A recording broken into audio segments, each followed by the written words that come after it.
বাংলাদেশ পূজা উদযাপন পরিষদের উদ্যোগে জাতীয় পর্যায়ে অংশগ্রহণের লক্ষ্যে খুলনা ২ বিভাগীয় শ্রীমদ্ভগবদ্গীতা পাঠ প্রতিযোগিতা অনুষ্ঠিত হয়েছে।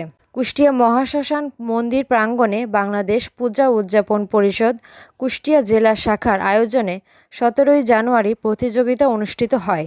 এ সময় কুষ্টিয়া জেলা পূজা উদযাপন পরিষদের সভাপতি বিশ্বজিৎ বিশ্বাসের সভাপতিত্বে, সাধারণ সম্পাদক অ্যাডভোকেট জয়দেব বিশ্বাসের পরিচালনায় ও নিলয় কুমার সরকার, অসিত সিংহ রায়, অ্যাডভোকেট শঙ্কর মজুমদার, শিশির কুমার বিশ্বাসের সার্বিক তত্ত্বাবধানে প্রধান অতিথি হিসেবে উপস্থিত ছিলেন বাংলাদেশ পূজা উদযাপন পরিষদ কেন্দ্রীয় কমিটির সাংগঠনিক সম্পাদক ব্রজগোপাল দেবনাথ। বিশেষ অতিথি হিসেবে উপস্থিত ছিলেন বাংলাদেশ পূজা উদযাপন পরিষদ কেন্দ্রীয় কমিটির মন্দির সংরক্ষণ বিষয়ক সম্পাদক বিপ্লব সাহা ও সদস্য সুরঞ্জিত দত্ত লিটু, বিনয় কৃষ্ণ বিশ্বাস, স্বপন কুমার বসু, টুম্পা বিশ্বাস, ডক্টর অশোক চন্দ্র বিশ্বাস, কুষ্টিয়া হিন্দু কল্যাণ ফ্রন্টের পরিচালক হ্যাপি সাহা, কুষ্টিয়া পূজা উদযাপন ফ্রন্টের সদস্য সচিব পি কে সাহা প্রমুখ।